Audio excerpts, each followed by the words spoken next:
जिंदा रहना है तो हालात से डरना कैसा, जिंदा रहना है तो हालात से डरना कैसा, और जंग अगर जालिम हो तो लश्कर की परवाह नहीं करते। स्वागत है बच्चों आप सभी का हमारे YouTube चैनल महादेव ट्यूटोरियल में।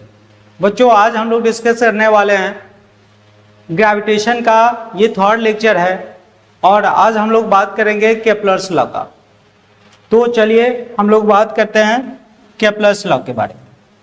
बच्चों मोशन ऑफ प्लैनेट, ये 17th सेंचुरी का टाइम है जब प्लैनेट के मोशन के बारे में लोगों को कुछ ज़्यादा जानकारी नहीं थी। उसी समय एक साइंटिस्ट हुआ करते थे जिनका नाम था जोहान केपलर। उन्होंने प्लैनेट के मोशन के रिगार्डिंग 3 लॉज दिए थे। फर्स्ट लॉ जिसे लॉ ऑफ ऑर्बिट कहा जाता है, सेकेंड लॉ जिसे लॉ ऑफ एरिया कहा जाता है, और थर्ड लॉ जो लॉ ऑफ पीरियड कहलाता है। बच्चों एक एक करके हम लोग डिस्कस करने वाले हैं और मैं आपसे कहूँगा पेन और कॉपी लेकर के बैठ जाएं आप, और जो भी मैं आपको बता रहा हूँ इसको नोट किया कीजिए। मुझे लगता है लेक्चर आपको पसंद आने वाला है। तो चलिए आगे बात करते हैं हम लोग। First law, it means law of orbit. Law of orbit कहता है बच्चों, उनका कहना था जो कोई भी प्लैनेट सन के चारों ओर रिवॉल्व करता है तो वो इलिप्टिकल पाथ पे रिवॉल्व करता है। Every planet revolves around the sun on an elliptical path by keeping the sun on one of its focus. बच्चों अगर पाथ इलिप्टिकल होगा तो एक एग्जैक्ट सेंटर तो उसका हो नहीं सकता, तो 2 सेंटर उसमें अप्रॉक्स क्रिएट हो जाता है। जैसे मैं आपको बताऊं, आप यहाँ देख सकते हैं एक प्लैनेट का मोशन, ये इलिप्टिकल है, तो यहाँ पे हम लोगों को 2 फोकस देखने को मिल जाता है, एक ये और एक ये। प्लूरल फोकी कहते हैं, सिंगुलर फोकस कहते हैं। तो जब भी कोई प्लैनेट सन के चारों ओर रिवॉल्व करता है तो सन को किसी एक फोकस पे रख करके वो सन के चारों ओर रिवॉल्व करता है। ठीक है, जैसा कि आप देख रहे हैं प्लैनेट अगर रिवॉल्व करता है तो एक बार वो सन के नजदीक आएगा और दूसरी बार एक बार वो सन से दूर जाएगा। तो बच्चों इसे कहा जाता है law of orbit. Law of orbit क्या है? तो every planet revolves around the sun on an elliptical path by keeping the sun on one of its focus. यहाँ 2 फोकस हम लोगों को दिख रहा है, लेकिन सन को किसी एक फोकस पे वो रखता है। ठीक है, नेक्स्ट बात करते हैं हम लोग बच्चों second law. Second law, law of area. Law of area कहता है बच्चों जो कोई भी प्लैनेट सन के चारों ओर रिवॉल्व करता है इक्वल टाइम इंटरवल में इक्वल एरिया ट्रैवल करता है। इक्वल टाइम इंटरवल में इक्वल एरिया ट्रैवल करता है।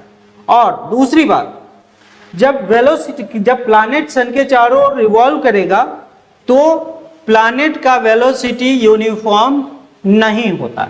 ठीक है, 2 स्टेटमेंट यहां से हम लोगों को मिलता है बच्चों लॉ ऑफ एरिया में। Every planet sweeps equal area in equal interval of time while revolving around the sun.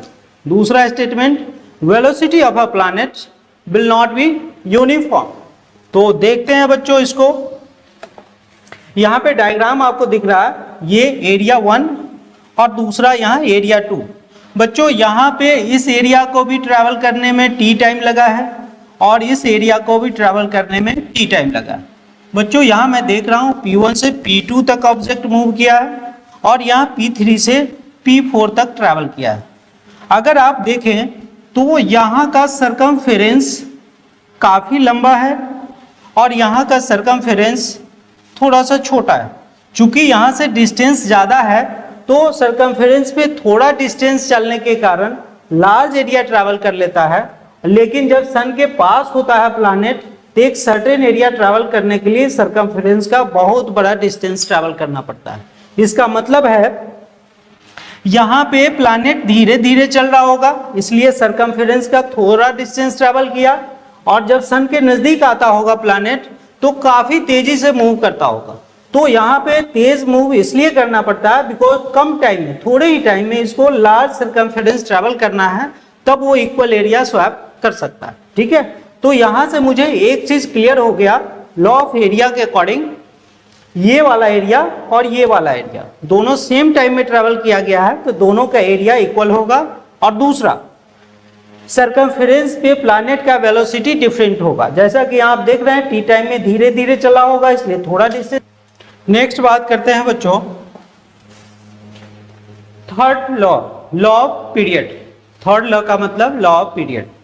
Law of period के अकॉर्डिंग कहा जाता है अगर टाइम पीरियड किसी प्लैनेट का सन के चारों ओर रिवॉल्व करने का टाइम अगर टी है और सेमी मेजर एक्सिस आर है, जैसे मैं आपको बता दूं सेमी मेजर एक्सिस क्या है, तो आप देख रहे हैं बच्चों एक जगह पे सन यहाँ पे होगा, सन यहाँ पे होगा सपोज दैट, तो इस इलिप्टिकल पाथ के सेंटर से इक्वेटर पे जो मैक्सिमम डिस्टेंस होगा इसको कहा जाता है सेमी मेजर एक्सिस, और पोल से सेंटर का जो डिस्टेंस है इसे कहा जाता है semi minor axis. Suppose that किसी प्लैनेट को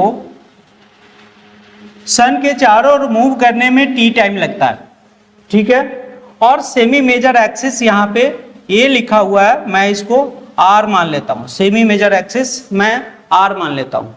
तो लॉ ऑफ पीरियड के according square of time period will be directly proportional to cube of semi major axis. It means square of time period is directly proportional to cube of semi major axis. बच्चों ये statement है Kepler's third law का, ठीक है, जैसा कि मैंने लिखा यहाँ पे थर्ड लॉ में क्या है, the square of period of revolution about the sun of any planet is directly proportional to the semi major axis of its orbit. तो टी स्क्वायर टाइम पीरियड का square is directly proportional to semi major axis का cube. T क्या है बच्चों, time period है, R क्या है, semi major axis है। सेमी मेजर एक्सिस क्या है वो मैंने आपको बता दिया, ये सबसे बड़ा वाला जो रेडियस होता है सेमी मेजर एक्सिस कहलाता है। नेक्स्ट बात करते हैं बच्चों, अब ये तीनों लॉ जानने के बाद ये प्लैनेट का मोशन डिस्कस हो चुका था। जब ये समय आया न्यूटन का, तो न्यूटन ने एनालाइज करके देखा जो केपलर्स लॉ जितना फाइंडिंग करके गए थे, जितना कंक्लूजन निकाल के गए थे, उसके आगे कॉन्सेप्ट बढ़ ही नहीं रहा था। तो उन्होंने उस कॉन्सेप्ट में थोड़ा सा सुधार किया, जिसको हम लोग कहते हैं conclusion of Newton's from Kepler's law. Kepler law में क्या क्या उन्होंने सुधार करके एक डेफिनेट कंक्लूजन निकाला, और कंक्लूजन क्या था, तो first orbit around the sun is circular. Kepler ने क्या बताया था, केपलर ने बताया था every planet revolves around the sun on an elliptical path, लेकिन न्यूटन ने उसको करेक्ट करके कर दिया every planet revolves around the sun on circular path. जैसे ही बच्चों प्लैनेट का मोशन सन के चारों सर्कुलर पाथ हुआ तो लीनियर वेलोसिटी इक्वल हो गया। जैसा कि आपने देखा था वेलोसिटी जब सन के पास आता था प्लैनेट तो वेलोसिटी ज़्यादा होता था, सन से दूर होने पर वेलोसिटी उसका कम हो जाता था, लेकिन ऑर्बिट सर्कुलर कंसीडर कर लेने के बाद लीनियर वेलोसिटी उसका इक्वल हो गया। इट मीन्स कोई भी प्लैनेट सर के चारों ओर यूनिफॉर्म वेलोसिटी से मूव करेगा, और areal velocity of A planet is constant. तो पहले भी एरियल वेलोसिटी कांस्टेंट था और अभी भी एरियल वेलोसिटी कांस्टेंट है। तो ये तीन कंक्लूजन, तीन सुधार करके उन्होंने कंक्लूजन निकाला। फर्दर इसके बाद प्लैनेटरी मोशन को डील किया गया। बच्चों आज का हम लोगों का लेक्चर यहीं पे समाप्त होता है, और मुझे उम्मीद है आपको लेक्चर पसंद आया होगा। और अगर लेक्चर पसंद आया हो तो बच्चों आप भी देखिए, अपने दोस्तों के बीच शेयर भी कीजिए, और लाइक एंड सब्सक्राइब करना ना भूलें। फिर मिलते हैं बच्चों नेक्स्ट क्लास में। Thank you.